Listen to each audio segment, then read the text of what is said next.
We're all like, yes. Hey, what's going on, everybody? Here we are again. It's Camp Quarantine Presents Manifesting Monday on Practical Magic. We are your hosts. I am Donna Vee. This is Tracy Locke. And the most amazing professional life coach, Kim Mazzella. Give it up for you, ladies. How are you doing? Woo! Feeling great. So good to see you guys. I'm so excited. I love tonight. I could not wait to get here to see you and see what's going on and ask you, what's up? Our topic tonight is hot. Our topic tonight is so hot, and I've gotten so many comments from so many people because everybody cares about abundance, but especially when you talk about abundance and money mind. Exactly. Good evening, Mike Caswell. Nice to see you. People are starting to roll in tonight. I'm so pumped. This is a topic that I'm sure is going to attract a lot of people. It's going to be an abundant amount of people showing up for this topic. Exactly. No, but I mean, you know what it is? It's so relevant now this time of year. I mean, we're coming up on Thanksgiving. We're in November, and there's all kinds of things happening in November. But the most important is, you know, the abundance. We're not getting together as families as much, obviously, because of COVID, but we want to have that feeling of abundance. So I'm so excited to talk about this. Girls Gone Green takes on a whole different meaning. Oh, yes, it does. Abundance in money mind. Money mindset. Good evening, Christina J. Kimes. How are you? Christina! Well, I was just talking to both of you off air, but I want to talk about it on air. I just feel like the topics that we've been talking getting such great feedback. And I was just saying my 85-year-old father has been leaving me these little magazines and books all about abundance and about positive thinking and about, there was one that talked about the 4 agreements, and I was like, what? He doesn't even know what we're doing. And he's slipping me these magazines and law of attraction, manifesting, all of it. And then he was like asking me what we do, and I'm telling him, and he's like, oh yeah, I know that. I get that positive mindset. It's all over the place now, and I'm so excited that it actually is. But we're talking about abundance, so ladies, take it away. Kim Mazzella, let's hear what you have to say tonight on this topic. Oh, I have so much to say on this topic, but I just wanted to come to this idea that we talk about manifesting, and what is manifesting but turning thoughts into things. And most of our thoughts about money are usually about scarcity. We are really taught money from the point of view of scarcity, of lack. I mean, I can think of all the money conversations in my life with my parents were arguments over money, were fear over money, were discussions. I remember my mother hiding shoes in the car, right? And then bringing them in when my father wasn't around, right? We are not really taught, you know, I mean, if you ever listen to any of the money people, like Tony Robbins, we'll talk about this, but Rich Dad, Poor Dad, we're not really trained in money. We're not really trained. We're trained in like geometry and algebra, but we're not trained in how to be kind, how to forgive, like the most important things we're really not trained in. And I think that the earth is going through this shift. We're like, okay, we've got to find a way to feel safe. And if you look out in the world, it's so crazy because we have more ability to be safe in this world than ever before. We have more ability to create abundance than ever before. And people are freaked out about lack. And even with what's going on in the climate, which is definitely something we should put our focus and attention on, I do believe that that's going to bring out so much innovation. So abundance is about the difference between wanting and allowing. And that's really, the place that you have to understand that abundance starts with a mindset. And the mindset has to be, I already have all that I need, and everything that I need comes to me. And that's a hard mindset to have when you're trained, you don't. Right? We're trained. We don't. No, it's to say, or we're in a society where we're hoarding toilet paper, and we're trained that we have to like get everything because we're in fear of losing all. Right. And I don't know about you, ladies, but one thing I've noticed from this entire pandemic is I have enough. Like I have food in my cabinet I didn't touch. I'm very grateful for that. And, you know, that's pretty amazing to see. Yeah. And the other thing is the people who don't have enough, it seems to me like people are coming together like never before. Absolutely. I mean, I watched the documentary on Bon Jovi the other night, and I'm like, oh my God, he's like the most amazing human being. Yes, I he had is. no idea. I mean, I always thought it was kind of hot when I was in high school. But now I really think he's amazing. Right? Yeah. And there's so many people like never before who are coming together and saying we can't live, like we've got to come in and help each other. But there is a place in money mindset that we have to, like a caveat that we have to think about, and it is the role of the victim. And victim is also something we're kind of taught in society, right? Now don't get me wrong, we've all been victims of things, right? We've all been experienced betrayal. We've all experienced these things that you can say, this makes me a victim. But you have to make a decision, like in every moment, am I going to live from the viewpoint of being the victim, or am I going to live from the viewpoint being the victor? Right. And because if you think about it, and I said it in my I don't know if you watched my little video yesterday, but I talked about how like the worst things I've ever lived through in my life, the things that were the most treacherous, the most painful, they were platforms for growth, right? They were really platforms for growth. And if we can like let go of victimhood mindset, because we all can look at our lives and say we're victims. But the problem is that energy creates more victimhood. So I always say, like, when you're creating, right, if you want in my course, I have this little slide and it says, if you want anything, you have to say, to have blah, blah, blah, I must become blah, blah, blah. And then I say at the end, the words are the same, right? So to have money, you must become money. Well, that sounds really silly, but to have money, you must live from the viewpoint of abundance, not lack. And that's a hard viewpoint to live from, but it's possible. It's possible, and you can get better at it, and you can practice it. Yeah. So I was on two things today. I listened to Abraham Hicks, and they were talking about abundance, which is so crazy because I just randomly put in Abraham Hicks, and that's what came in. And she was talking to this guy, and I thought it was a really interesting theory about manifesting and wanting. He was trying to figure out, like, what's the difference between wanting it too much. He said, what I'm noticing is that I'm manifesting more when I kind of just like I don't care. Where he was talking specifically about a relationship, but he was like, why does it seem like when I'm not interested in women, they're all over me, and then when I am actually interested, I push them away? And Abraham Hicks was talking about, because you're trying too hard, and then you're creating that energy of lack because you're trying too hard. So, and then the second thing I listened to was Dr. Benjamin Hardy, and he was talking about, if you, just what you're saying, Kim, if you want to be a millionaire, you need to act like a millionaire. But how do you do that? Let's talk about like money manifesting and practical stuff you can do when you've never been a millionaire. What does that actually mean? And what can you do in your life to actually bring those things without being like, oh my God, I just want money? Because the whole thing is abundance.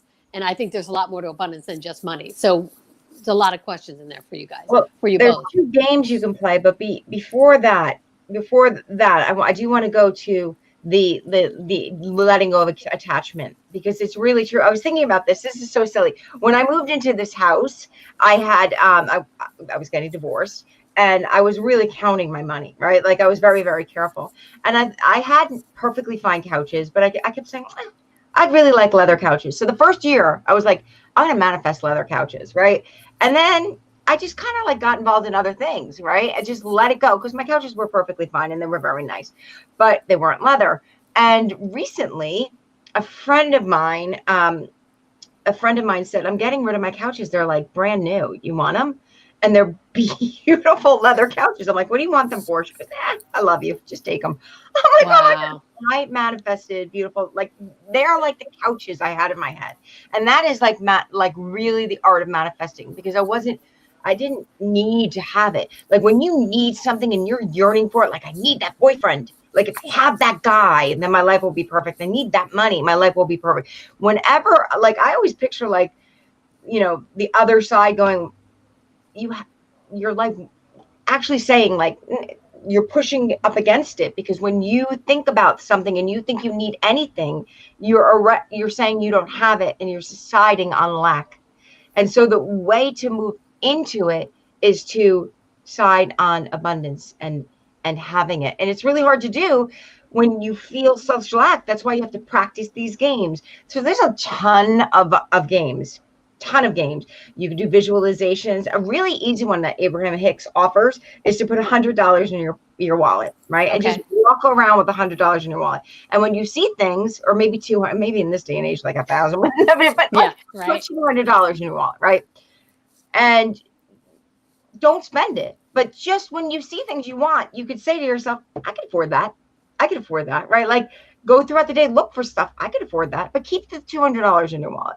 I can afford that. Another game to play, and I've seen people do it, and you've probably seen people do it on Facebook too, is you start with like $1,000 for the first day, and you have to spend it. You have to spend the whole thing. So everybody talks about how they'd spend that money. You know, in one of my manifesting groups that I belong to, they talk about, okay, today we've got $1,000. Today we've got, all through the year. So, today we have $63,000. You have to spend the whole thing. What are you going to spend it on? And you're like running out of stuff. Right.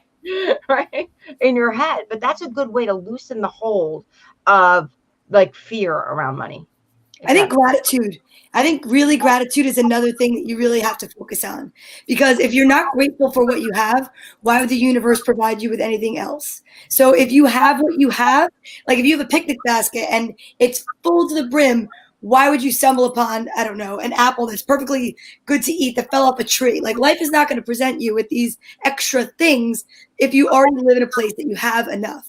But if you live in a place where you have lack, you're not going to get it either. So there is that like fine line of being joyful for what you have and giving things away. So we know that. So this is why I always say, I love, like yesterday I did a fundraiser with Natty Bumper Car. I don't know if anybody caught that. Yes, I did. That haircut was insane. That fundraiser raised, just so you know, $235 for people to watch him cut his hair because they knew it was for good. And one of the families in need that we were donating to donated the money back because they were so grateful for all of the help that they've gotten, that they wanted to donate whatever was raised for them back to another charity. And that is why it just keeps going. It's cyclical. I really do believe that.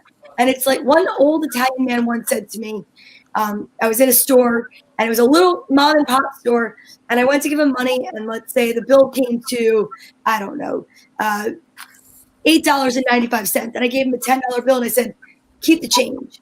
And he said, oh, you know about planting the seeds? And I had no idea what he meant. There wasn't even a tip cup. I just said, keep the change, because I knew I had it. And I went in planning on spending $10. So he said, you know what? When you do that, you'll always receive money back, because if you're willing to give it out, you will get it. I do really believe in that. Yeah. And you do that all the time, Donna, which is so great. You're constantly giving. And it's so interesting regarding money. Even when you don't have a lot of money, one thing I try to do, and Donna and I haven't talked about this, and the Jewish tradition is called a mitzvah. Like you do something good every day. You try to do it every day. I mean, you should do at least one mitzvah a week. You're trying to constantly remind yourself to do that. And one thing I love to do is I love old people. I'm like a huge fan of old people. So if I see an old person, and it's not as much now because of COVID, but say you see them at a coffee shop, I will like run in front of them and buy them whatever they're getting. Or if it's like an older person at a food store, I'll try to get in front of them and pay for their, whatever they have. And it's so funny because they always have such a huge reaction. And it's like such a great feeling. And I say to myself, why don't I do that more? Because it's like, what does it come out to? $5-10 at the most, which is nothing really for us. But for them, it's not even that. It's the gesture of like, wow, someone did that for me. Because a lot of older people feel overlooked and just ignored in our society. It's not just older people, but that's like a nice place to start. And because it just, it's something that will make their day. I mean, Donna and I found this guy that Donna knew. I was waiting for you to say the story because it connects. I just want to say. Wait, do you have headphones, Donna? Because you're echoing and you have such important stuff to say that I just want to make sure. You know what? I don't even hear it over here on this side. I'm sorry. Okay. That's all right. Don't be sorry. I just want to make sure. I don't even know if I do have headphones right here. Okay. If you don't worry. I hear it, but it's like, I just want to make sure it's clear. I just wanted to say one other thing, like and we'll go back to that. When you said you're constantly giving, I feel like I'm constantly receiving. And I'm always in the mode of, I don't do it to receive, but I feel like any little thing I do receive. And this is the perfect example, the story you're going to talk about. You were in a Dunkin' Donuts. You saw this older gentleman. You paid for his coffee. Yeah. And then you gave him a business card. Right, because hungry. he was adorable, and he was like such a character, and he was like so Dapper Dan. He had on this little suit and this great cap, and we started talking, and I said, you know, where are you from? He said, Bloomfield. I said, oh, I'm going to throw a name out there. You probably don't know, but my friend owns a business, blah, blah. And I mentioned Donna. I know Donna, blah, blah, blah. And it turns out that he knows Donna and that he wants to be on the show. We're going to interview him. It just was this whole, he knew Donna. He knew of her. He knew of, you knew him. How long have you known him? I knew him one time, and he remembered me because I was out on a Sunday. Okay. And I was having a meeting about business cards, and it was actually for our Girls Gone Green. And he came into the Shannon Rose, and I love to give gifts of compliments. I'll say to people, I love your hair. I love your suit. And I looked at him and I said, oh, I love the way you're dressed. You look so wonderful. And he was immediately drawn to me, and he gave me some dessert. And the next thing you know, fast forward a year later, he meets Tracy and remembers me. And then he came to one of our comedy shows. Yep. That's sweetheart. Awesome. You know what? You made me, you inspire me because I'm not as extroverted, right? I'm a little more shy. But what I do, which is like my least favorite sentence, what I do is, because I'm not that extroverted, like I'm just not the person to, but what I teach and what I do is I try to imagine every once in a while just light falling into people or offering them blessing. That's another way too, especially if you want something. One of the things I always say is, like, if there's something that you want, offer a version of it to everybody that you see. So if you like want to pay, be able to pay for something, right? Like, or if there's something out there in the world that you wanted to pay for, like right now I'm paying for my son's college education. Like that's my whole, you know, I've got months to do it, but you know, not too many. Right. And everybody I go past right now, I'm like, you're going to find so much money to pay for your kids' education, no matter how old they are. I mean, you're going to find this everywhere. So give it away, like even give it specifically. That puts you in the mode of, oh, it's going out there, so it'll come back to me. Not that I'm worried, because we kind of like planned it, but I mean, still, it's a lot of money. Yeah, that's a big one. But I'm that's sure that's another form of abundance. I just want to say that really quick. That is an abundance that people that are not used to having money, I think, can really play a game with that. The abundance of love, compliments, kindness. And I think that you can start it and you can build upon that.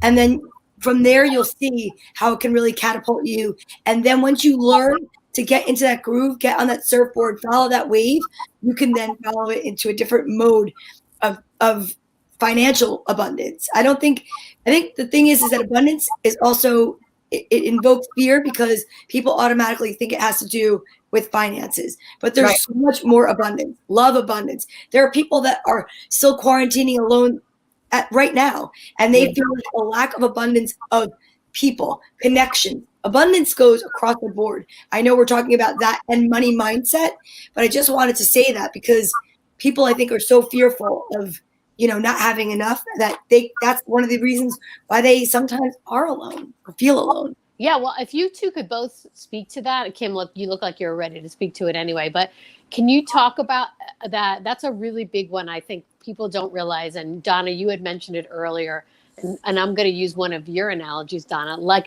a Donna-like analogy. It's like thinking that money or abundance is like a pie, right? And then if someone next to me is taking like a half of that pie, I start freaking out like, whoa, there's not going to be enough pie for me if you start taking a half of one. But the secret is that there is no limit. The pies are unlimited. But we have such a hard time as humans like grasping that. If you guys could talk about that, because that was like when I heard it for the first time, I'm like, oh, because I know that I've been in my life that person that was like, whoa, if they get that, how am I going to get it? It's not going to be any left for me. So if you could talk about that in any kind of abundance. I have a real experience of this because, well, we all do. But one of the things that I love, and think I was taught a long time ago, is it's called currency for a reason. It's about remaining current. And whatever you hold onto too tightly is something that won't grow, right? You can't hold on to it's just like as a mother, I'm really learning with teenagers, like you can't be like, I love you so much, because then they're like, right? But if you just go, you want to play basketball, to like my son, he might be like, oh yeah, I'll do that with you, Mom. I can't wait to kick your butt, right? And because that's how you love like a teenager. You don't love them by smothering them, right? And same with money, right? Or same with anything. It's about keeping it current. When you give out your money, it's the idea that you're making space for more, right? So if you think about, now I'm not saying go and spend all your money tomorrow, but I'm saying that think about how an economy works, right? We've got to buy things to spend, like we need everybody to buy and everybody to, spend. And so that makes a very vibrant economy. So if we think about our currency as, I listened to the beginning of an Abraham Hicks books once, and he talked about what his money purchased, but he talked about it in forms of people. So he talked about, and the gardeners that did the lawn, and the contractors that built the house, and the guys who built the cement and created the cement, and these people and that people. So when you are abundant, you actually create abundance around you. And the more that you give, and the more that you spend, really, the more that you influence and the world around you. So if you think about love, if you hold on to love, that's not loving, right? Like how do you love? You give it away. Everything is the same. Everything is energy. So if you think about your money as a form of energy, you don't give all your love away indiscriminately to everybody, right? Like, because then you have problems, like, right? That's not really healthy. I mean, we have boundaries in love, and we have commitments in love, right? Money's the same way. We have boundaries and commitments with our money, but the only way to keep it is to give it away. And so that's how money grows. That's how love grows. That's how everything is the same. So if you could think of how would the word love fit in here, then in anything you're trying to create, that tells you how to build it, right? So you have to give it away. It's the rule of energy. And so keeping it current, we're afraid to do. Now, I'm not saying don't save, and I'm not saying, like just like in a relationship, sometimes there's relationships where two people come together and they build a relationship together. They could be friends, they could be siblings, mother, you might have special types of relationships, but that doesn't mean that you don't focus on that one relationship and you let it grow. You focus on all parts of your life. Same with money, same with anything. So abundance is really about whatever I give out in the world, I know I'm actually expanding, right? So when I'm kind to someone else, I know the world is going to be kind back to me. One of the things I do when I go into the supermarket, and I talk about it all the time, is I thank the universe for letting me spend this amount of money, help me spend my money wisely, help me make good decisions and wise choices. And I'll grab my kids' hands and I'll say it with them when we walk in. Now they're like embarrassed about it, but when they were little, they used to do it with me. They thought you were like the Witch of Eastwick. They were like, Mom's gonna not overspend at the shop, right? They're like, this is really cool, bippity boppity boo. Yeah, right. And I always, do that. And then there's times where I don't do that, and then I regret it. Like, really, if you go into there's always going to be enough. When I first got divorced, it was tight, right? And I remember having months where I'd be like, okay, thank you, universe, for sending me this much money. And it always came. I just used to walk around. Thank you, universe, for sending me this money. Thank you, thank you, thank you. It's sending. And I used to play a game with myself. Like, I wonder who's going to give me that money. Like, I'd send them little blessings. I hope they're blessed. I hope they are surrounded in light. I hope that they, they have abundance that grows. Literally, just like I used to do for a partner. So before I had a partner, I used to say, like, offer him blessings. This person that didn't really come into my life yet, I used to say, I'm so appreciative of you. I hope that your family is filled with, joy. I hope everybody in your family has good relationships. Like, I used to pray for them. Like a guy I never met. Right? That's really cool. I think it's very interesting because something you mentioned, well, a couple of things you mentioned. One of the first visuals I got when you talked about holding on to things too tightly is a seed can't grow unless you put it into the earth. So until you let it go and you nurture it from that direction, you can have a whole handful of seeds, but it's not going to be a crop until you actually let it go. And then you tend to it and you nurture it and you offer to give it blessings aka water and sunlight, and you think of it that way, and then you'll see and you'll reap the benefits. But you don't sit there and go, oh my God, it's not going to grow. It's not going to grow, right? Like, well, Abraham Hicks always says, which I always love. She's like, you don't take a seed, put it in the ground, stamp on it, and go, where are you? Why aren't you there? There's a natural process to it. The other thing I think is interesting with what you were talking about with your kids and playing that game, isn't it funny, as when they were little and they were lighthearted and they were uninhibited, the older we get, and this is for everyone, I think we all forget the games because all we do is look at the bills that come in and the invitation to give out the money, and we forget that there are ways. Listen, I know it sounds really strange, but I find it works for me, that when I know that I'm doing okay and I'm putting things out there in the universe, and even this was actually how I wound up going negative in my bank account during COVID, not embarrassed to say it. I have so many things on automatic payment because I know I'll have the money there to pay it. I know I work very hard. I know I enjoy what I do every day. I absolutely love what I do. And because I do, it's like that sunlight and that water. It wasn't until the world came screeching to a halt that there was a change in my finances. And that's when I was like, oh, I don't even know what I have on automatic payment. I got to cut that off. I got to close the garden gate and stop having people come harvesting, because right now nothing's been growing. But it didn't stop me and say, oh my God. It was just like, okay, I'm going to realize that something's going to take care of me. And there were some scary moments. I'm not going to say there weren't. But I mean, honestly, it was so strange, but a gift to feel okay. And now I think this is putting everybody on reset, because a lot of people, yes, again, there are a lot of people that went, where's my next meal going to come from? Where's my next paycheck going to come from? And then the government came out with that $600 supplemental. And I could say to a lot of people, some people right now are living in a place of, oh, I have it. And I hope that they're learning to enjoy it, learning to respect it, learning to save it. Because when it stops, that's one of those things where I think it's kind of out of our control a little bit. You could talk to that, Kim. But I think it like to put you in that mindset of having, but you also have to learn the practical side of, well, I have to do my part too. Like, can you talk to that about that? Well, I think that everything is energy. So if you're in the energy of oh my God, this is such a gift, right? And I know someone who actually made a little more when her no, did get a new job. So, but she made a little more, and she said it was such a blessing because it helped her with her kids and their college education. So it was like a little blessing to her. So for some of us, it is a blessing if we could make a little more. The thing is that the truth of the matter is there's a collective consciousness and there's an individual consciousness, right? So we are learning lessons as a collective consciousness. And I do feel like what happened on the collective consciousness level is, and what's still going on, is we are making choices about what's important. I really do. And so we are making choices about who we want to be and how we want to show up. And so it's getting really loud, but I honestly think it's almost like teenagers finding their voice for the first time, going, oh my God, I have a voice, right? And I'm going to use it. And I am not, like, so many people are so upset about the world. I feel like we're going through a rebirth. Now, I do feel like, you know, people, the young ones, like my nephew is really afraid about what's going on in the climate. And I said, you have to live from, see, the thing is, I live from the point of view of miracles, right? I live from the point of view of miracles. I believe in them, and I believe they happen every day. And all a miracle is a shift in perception. It's a shift from fear to love. And if you understand that a miracle, all it is a shift from fear to love. And that's what moves mountains. That's what creates worlds.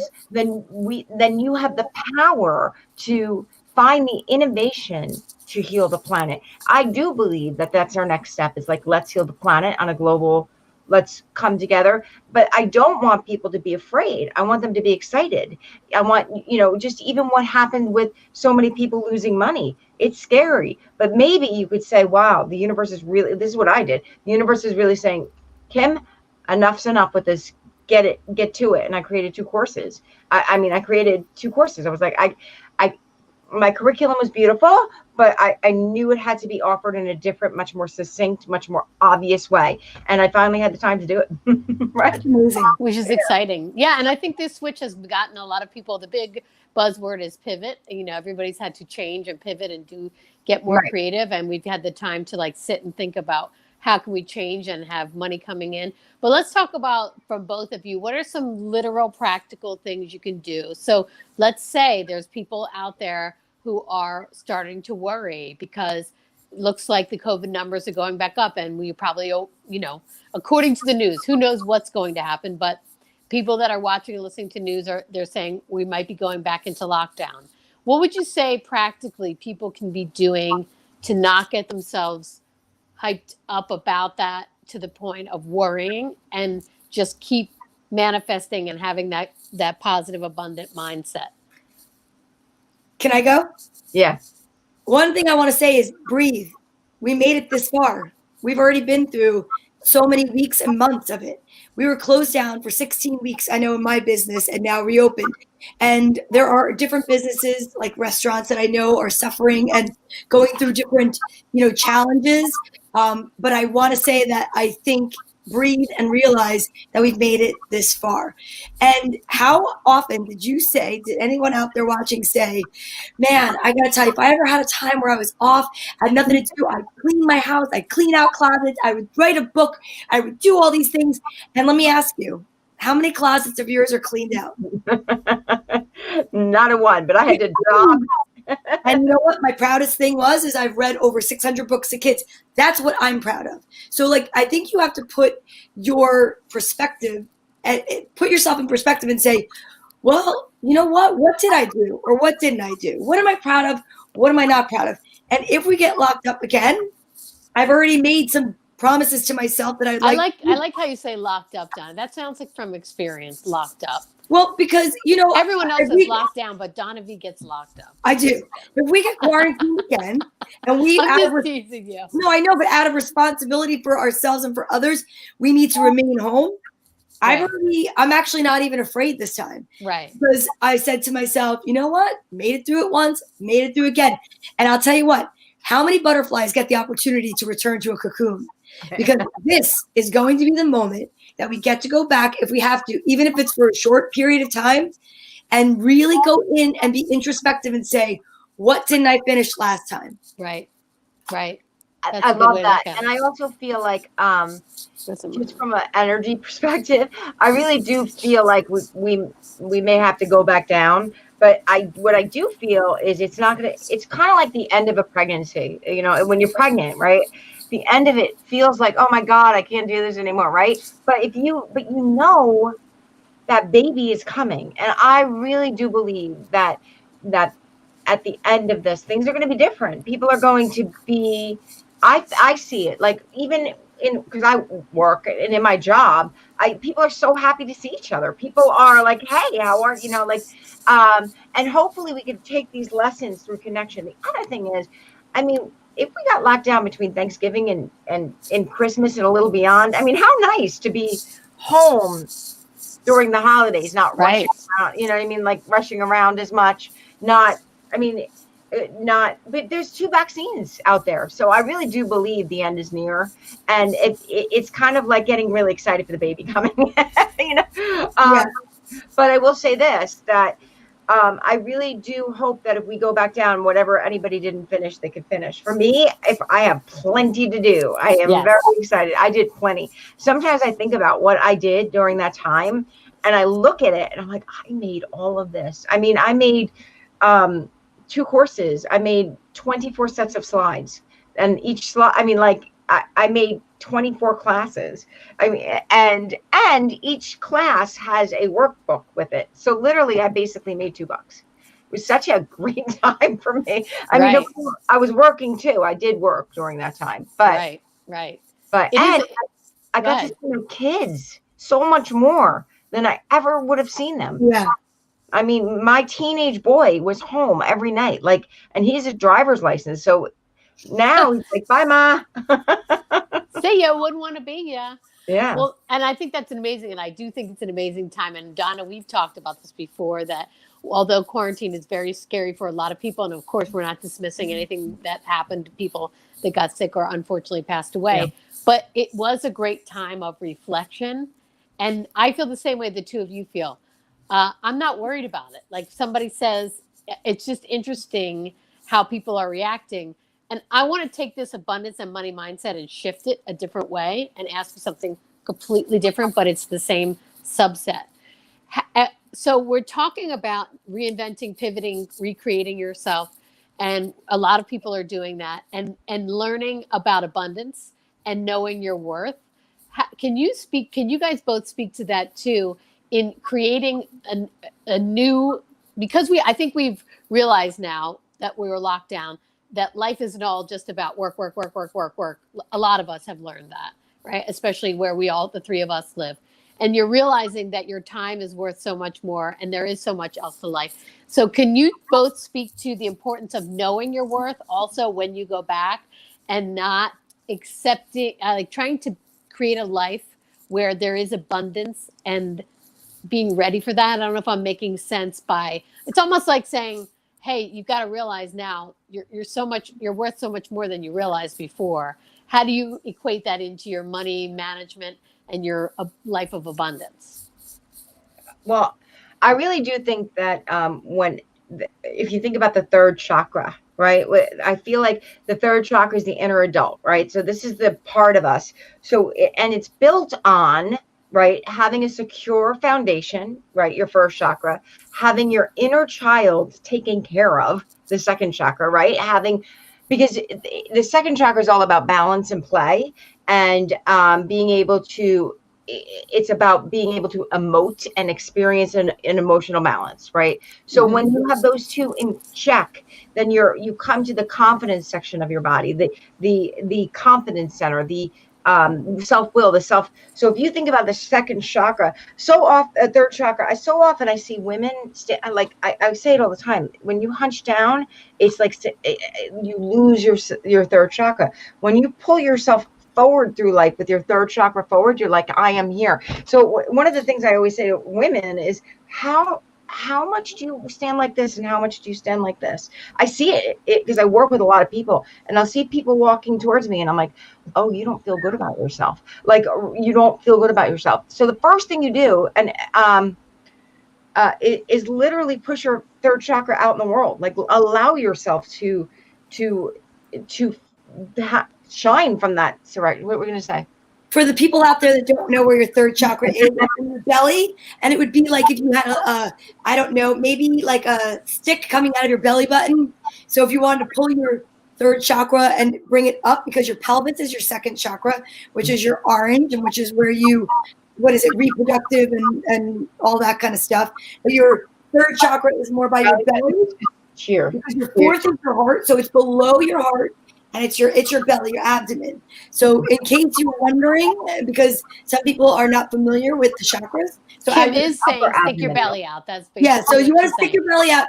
But you know what it is? No, not your lower belly, though, your upper belly. It's your upper belly. But think about when you see a little kid walking. Do you ever notice a little kid when they're walking and their belly is out? They're not walking like women that have been making dinner and folding clothes and feeling like beat up by society. I'm saying, do you ever notice a baby walking around in a diaper with nothing else on and they're walking with their belly out and you're like, wow, look at that kid. They're so carefree. Right. And that's what Kim's referring to. And I just wanted to clarify that because I know in my mind, I'm thinking, I wonder if everybody's wondering where the hell it is, because you could only see Kim from her, neck. Yeah. From her decolletage down. The bottom of your sternum to your belly button.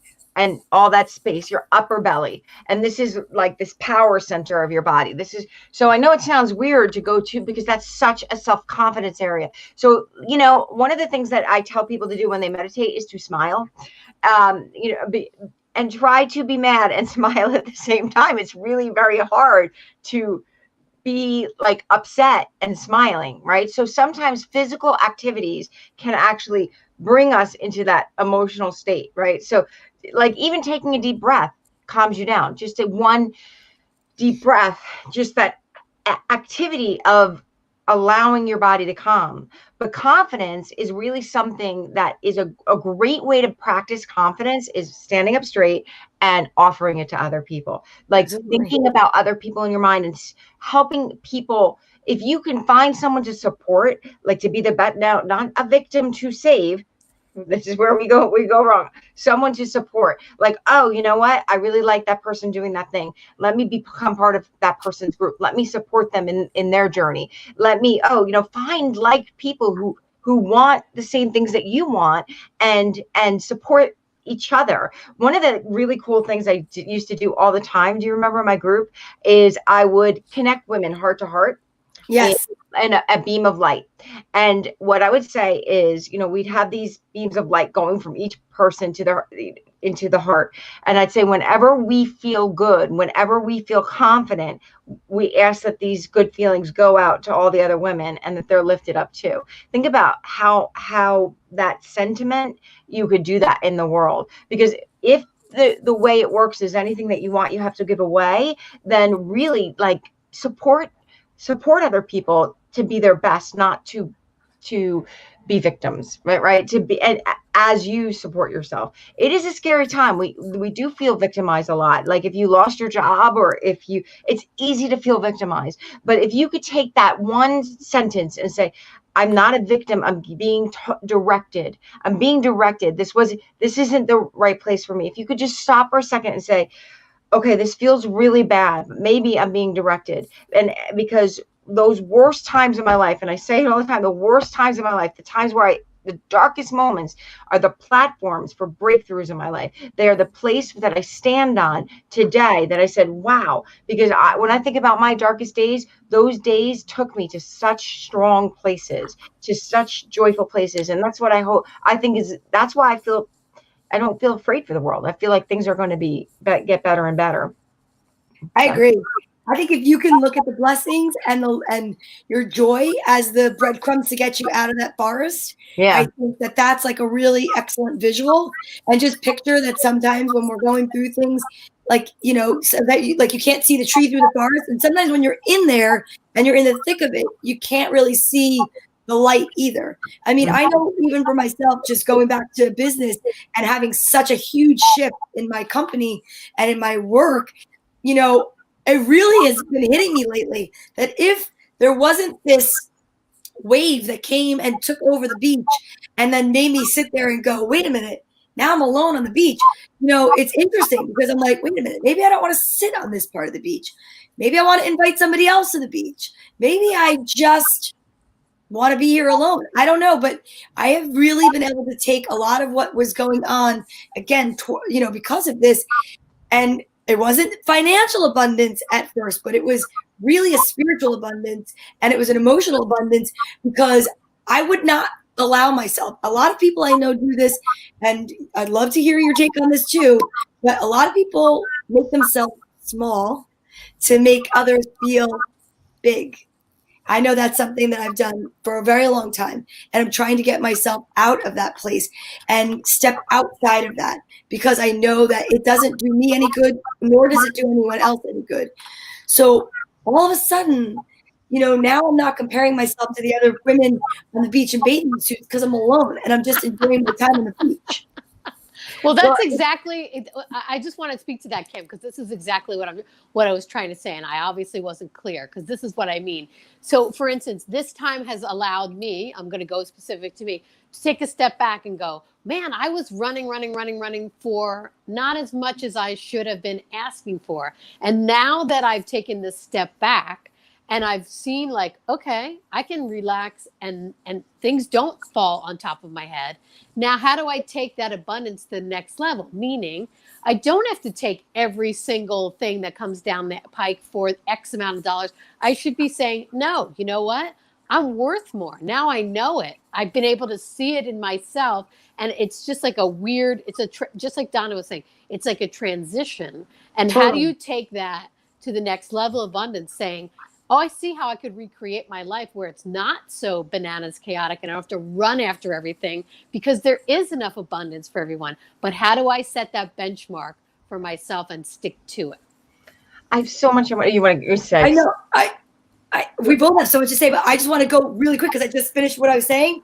But that is why I was answering that, right? I did get what you were saying. Okay. It's wild that it took me to realize there is enough sand on the beach now. And I am really trying to connect now with what brings me joy and that's what I'm taking. Those are the clients I'm taking. But it's not that I'm choosing. So if anyone's watching, I'm not picking and choosing and like making it a game of I like you better. It's what coming into my life is falling into place with where there's room. And that's what I think is amazing. I was so fearful with less of a staff, I wouldn't be able to accomplish certain things. But there is a ginormous shift. And it's, again, like I always say, how many couches can you buy? You buy a couch, and just because you want another couch, you don't stack them on top of each other. Yeah. You say, I'm going to make a choice. When this couch is like had its days, I'm either going to move it to a different room, give it away to somebody like Kim, or I'm going to swap it out. And the thing is it's okay to like change and say, you know what? I'm due for a new couch. I'm due for a new spot on the beach, and it's okay. So when I created my course, I created a high-end course, right? I did. And when I first was presenting it to people, I found that people were surprised about the amount of money it was. And I didn't feel particularly afraid of it because I really felt like it's really worth this amount of money. And one of the things I realized is that the people that pay for the course are the ones that figure it out. They figure out how to make that money. They figure out how to save that money, and they do the work. If I discount the course, those people don't take it very seriously. So I just don't discount it anymore. Unless it's like a client I've already had that I know they're going to do the work. I just don't discount it because I find I work with less people who are doing the work than more people who I'm begging them to do the work. Right? Absolutely. Right? Because if you figure out a way to pay for my course, you're going to do it. And it's going to be better for me. The value. Better success rate. I'm going to be more joyful. And when I work with those people, it's so exciting. We have so many aha moments. We have so many moments where it's like, wow. And most of those people have gone, my God, my life has changed so much. You've changed my life. I'm like, no, you changed your life. You did the work. Right? Yeah.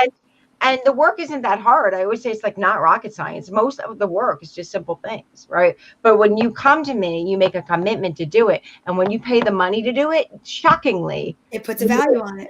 You figure out a way to do it, right? Right. Somebody commented to me recently, and I'm not going to say who, because they said, do you know that you're doing the work of Tiffany? You're doing Tiffany work at Walgreens prices. Somebody just told me this. And wow. I was like, really? And because of course I'm thinking like, I don't want to go to Cambodia and like get like clean water systems for people. That like somehow I've put in my mind that by not charging what the women in Upper Montclair are charging when I'm down the bottom of the hill, that I'm doing some kind of a charitable service for people without. Like I really believe this. I know that sounds crazy, but like there's a part of me that believes like, well, I want to be a value to people that maybe couldn't go elsewhere. And then I realized I'm working 50 hours a week to live paycheck to paycheck. No, and here's the other thing is that people don't get their hair cut like every other day. Like they get it cut very seldom, right? So it's worth it. Just like people don't come to a life coach every other day. Like they seldom. So it's really worth it. And you put a tremendous amount of effort into it. You've learned how to do it. I feel like my life's work has been the work that I'm giving out now. And you get me, right? Working with you one-on-one. You know, if you don't want to pay it, that's okay. But then go to the Walgreens. What did you say? Somebody told me I was doing Tiffany work for the Walgreens prices. Yeah. And like the old me would have probably been insulted. And I would have been like, how dare you? Now, with what we just went through, I went, that's a value issue. That's an abundance situation, because what they're saying is you don't have assistants. You are doing now I'm doing all the work, soup to nuts, cleaning to like assisting, whatever. How come I didn't change my value price point? Basically, you're getting a like white glove situation and being protected from COVID while I'm working to survive. And I don't want to live, work to survive. I want to work because this is my living artwork. We have this show going on today because Donna Vee, everybody, is going to raise her prices. Yeah, right? That's Don't get nervous, guys. I'll wait till January 1, okay? We're presenting her new price. Yeah, and we'd like to roll it out. Here it is. No, we're talking about abundance, right? That is Yes. Well, look, somebody said this, who seldom gets their hair cut. I appreciate what I do. Love the Tiffany Cambodia quote analogy. So true. Know your worth. Thank you, Stephanie. We have so many people. Kathy Palmer is here. Dawn Maloney is here. I didn't want to interrupt you ladies, but this is a perfect time to say hello to who is watching. We have, let me see, because I've been saying hello to people too. Oh, Christina Kimes is back. Frank Simon is here. I know Christopher Estray is here. And he said tonight, what's up, ladies? Good stuff this evening. People are loving this. If anyone has a question or a comment, please type it in. Stephanie says, hi, Kim. Hi. Yeah. So I just wanted to bring that up. No, I'm not raising prices, but ladies, I don't want to feel bad about what I said, okay? No, don't feel badly. But that's my question. So to both of you, Kim, you're going to start because I'm going to put you on the spot because this is practical magic. What are some practical things you can do to keep your mindset in the right place for, yes, know your worth. I'm worth that. So for instance, like I'm an independent contractor and I do a lot of projects with corporations. Okay. And so they don't know me other than my website and my, I'll get a referral or whatever. And because it's a corporation and I'm doing something that's high end, I'll ask for a lot of money for one day's work because I know what the going rate is. But in my heart, I'm like, oh my God, I just asked for this crazy amount of money. And then when they come back to me, but when they come back to me and they go, okay, so that's your day rate? Part of me is like, oh my God, should I say that I can work with them? But I've been lately, which is crazy because of this financial craziness that we're all in. But for some reason, I've been holding the line and being like, yes, that's my rate. And then they'll be like, okay, great. And I'm like, oh my God, why didn't I ask for that rate forever? So I guess what I'm asking both of you is what are some practical things you could be doing to keep yourself on that line? I have so much to say. First thing, I've had people come to me and say, it's COVID time. Can't you reduce your rate? And I say, well, I don't think I become less valuable. Oh, Tracy went away. I don't think I become less valuable. And I understand it's COVID time, but I also think that if any of us, I don't believe in victimology. So if you feel like a victim, I don't want, why don't you work on that? We can work on that. But I really believe that if you rise to the occasion to pay me, you're going to rise to the occasion in all of your life. I really do believe that we find a way. I always say this, we find a way for the things that we want. We will figure out a way to spend $50 on something and waste just money on it. So you can figure we figure out a way. So you invest in yourself. And you know what? If you want more money, you can find a way. You just got to make it know in your heart. But we were talking about what you can do. One of the things that I did, and it was I decided how many hours do I want. I've been teaching and doing energy work and all of this stuff for a really long time. And I decided how many hours do I want to work and how many hours do I want to write and blog and do all of that. How much do I have to need to make all that blog stuff and writing stuff? Because I do a lot of all that stuff worth my while. So I figured out how many hours I wanted to work. And then I figured, okay, how many weeks a day, like weeks out of the year do I want to work? I figured that number out. And then I figured out how much I might want to make a year. I took those hours, divided them in, and came up with my number. I know that sounds... Oh, no, that's really good. That's practical. Right. And then I raised my rate by 3 times. So that's what I did. I raised my rate by 3 times. And you know what? People pay it. Right. Now, not my long-term clients. Not my long-term. I figured they've stuck with me, but I did raise my rate for them too. And it's not because I want to stick it to the man.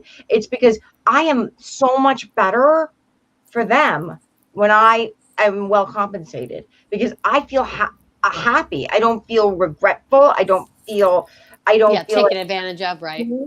And I feel your A game. You bring your A game. Yeah. I will do my best for you because I know you brought your A game financially. I'm going to bring my A game to my business. And I always do.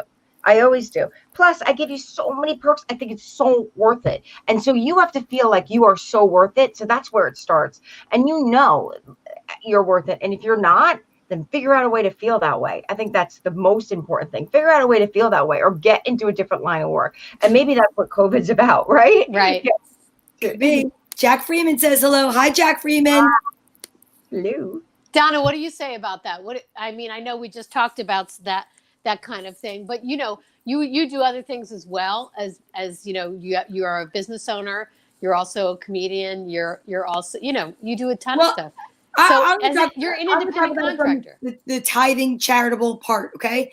So if you think you have nothing to tithe financially, I don't believe that. I think there's something that you could tithe, but time is a huge part of what you can give.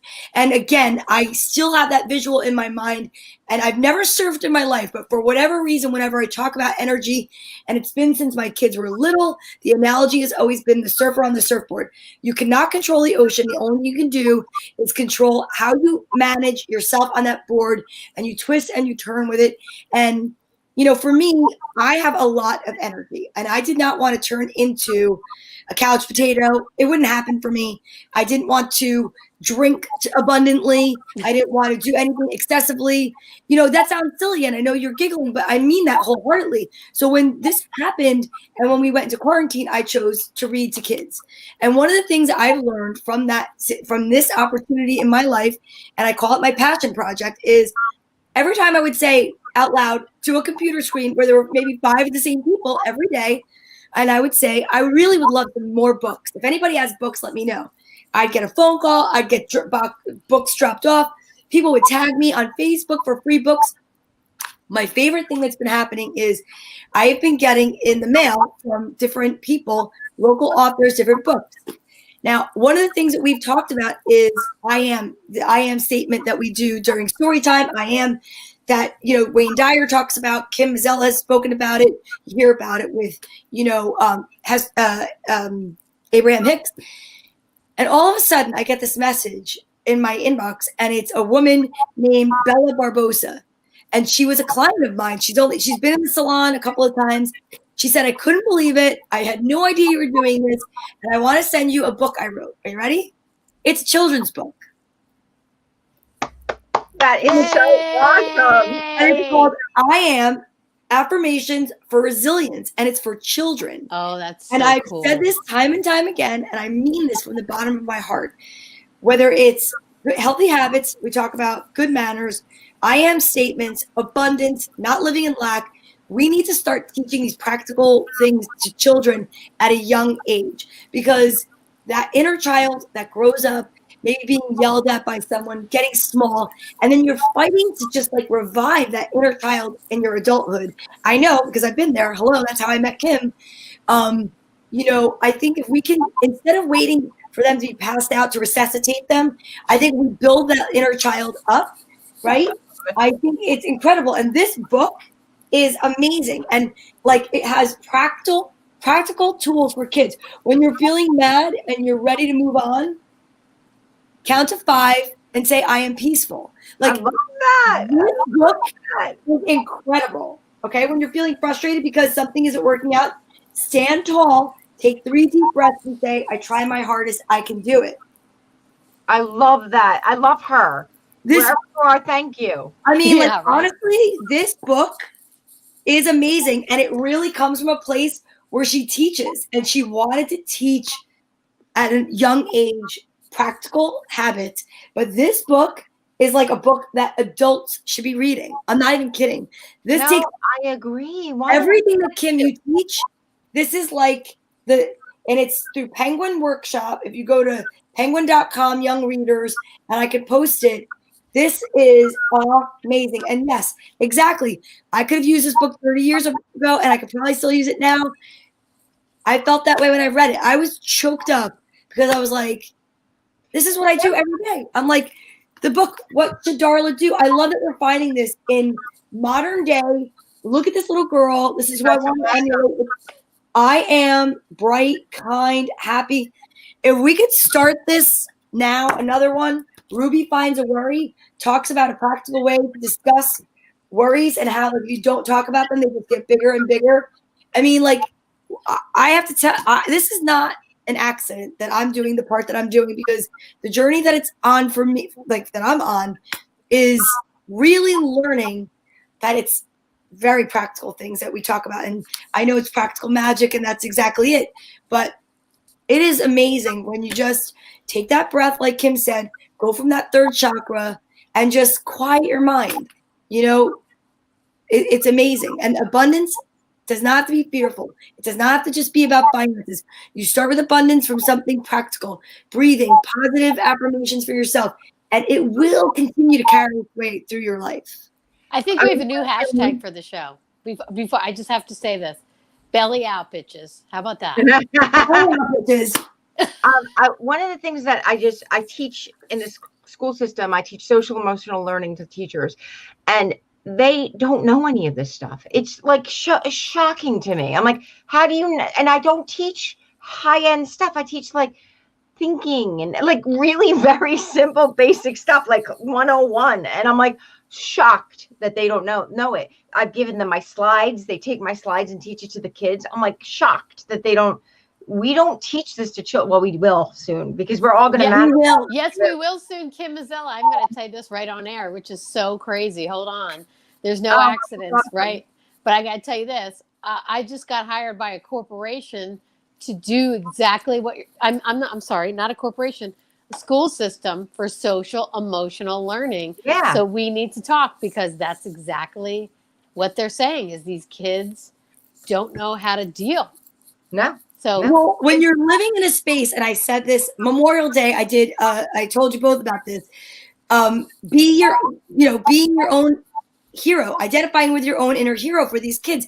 If you don't think that through all of this PTSD is not going to rock the world, and we either are going to sit there and like all of us get into a ball, or we're going to teach kids how to emerge. Right. And I think that's what has to happen, because there's a hierarchy for the first time in our society that has really disrupted the family structure. What is it?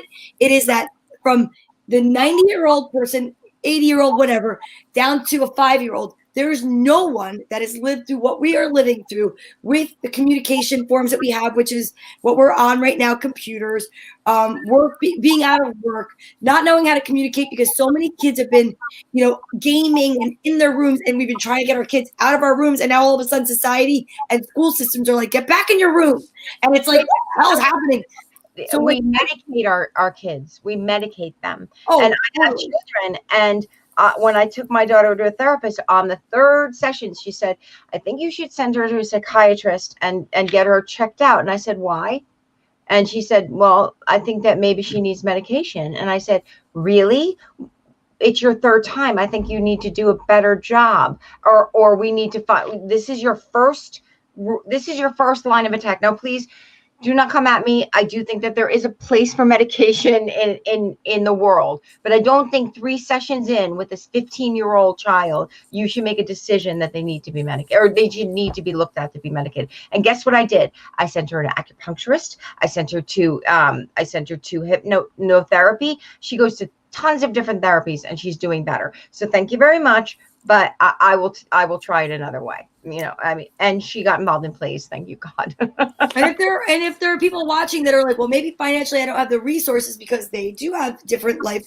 There's so many resources now on YouTube. I mean, I know when my daughter was going through, anxiety and such, I didn't know who to even call or go to. There are so many different resources that no one, really had before. You just have to look, find the breadcrumbs, get out of the forest. Awesome. This has been a great show. Oh my God, it was a great show. As I said, I say it every week. We can go on and on and on, but now we need to hit the cards. Hit them, money. Hit them. It's time. Go ahead. One of you ladies has to tell me who's going first. Kim's going first. Then I'll go making first. An executive decision. Okay. Stop. Okay, stop now. Stop now? Okay. Yeah. Ready? Yeah, I'm ready. Bring it to you. Playfulness. Yes. That's okay. you. Woo-hoo. and balance. Ooh, Okay, those yeah. are so you. Those are excellent because They you want to are. have that balance of work and play. Work Yes. and play. And I could be a little bit of the workaholic one. So Okay, Tracy Locke. All right, here we go. My mother, can I get a card tonight, Donna? Yes, you Yes, can. yes, Yes, you you can, Mom Q. All right, hit it, D Money. That's it, right there, right there, right there, right there. Okay, ready? Yeah, Emerging. You are emerging. I'm coming out.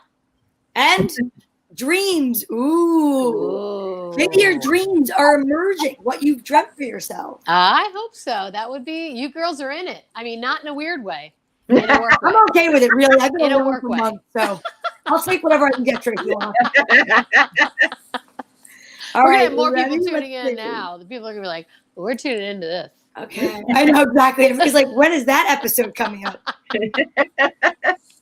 Oh, manifestation. Oh, You know, yeah. I'm a big manifester. Yes, you are. She's a manifester. Wait, I Oh, don't see it. Intention, because I Oh. put my intentions out there. I love it. I'm loving it. Okay. Oh, and Jack Freeman wants a card too. All right. I'm going to do this. Mom, you were on at, let's see, 9:04.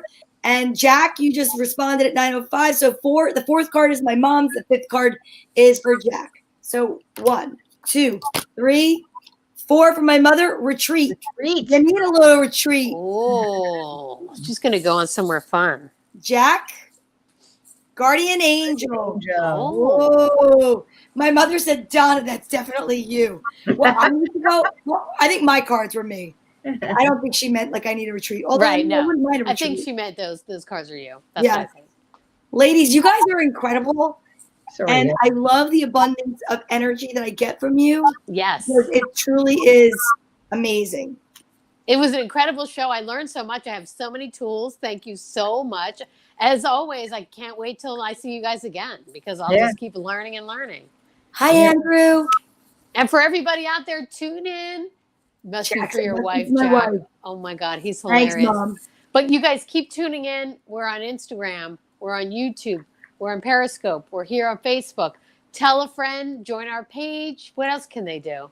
You can just talk about us out loud. Yeah. Exactly. Talk about us, manifest us. And next Monday, I believe we're talking about gratitude. Yes, It's we are. time for Thanksgiving. Oh, that'll be awesome. Please tune in. We love having you guys here. We're always learning. We're always growing. And we're always having so much fun. I'm excited. Kim, anything you want to add to that? No, I love you guys so much. I love this hour of my life. It's a blessing and you're a blessing. And I'm so grateful for both of you and for everybody who watched today and everybody who watches in the future. I love that. I'm putting in the book in the link right now. It is penguin.com. Penguin. I should have paid more attention for spelling. Penguin.com/young readers. And it's called I Am. And it's called I Am. And I'll tell you, that would be a great gift for the holidays. And Yeah, it's only $9.99 in the US. So I love it. This is a wealth of information. And it is called I Am. And I'm putting that up right now. And I will see you guys next week. We'll all see you next week because we are Donna Vee, Tracy Locke, and Kim Mazzella. And it's just another manifesting Monday. Oh.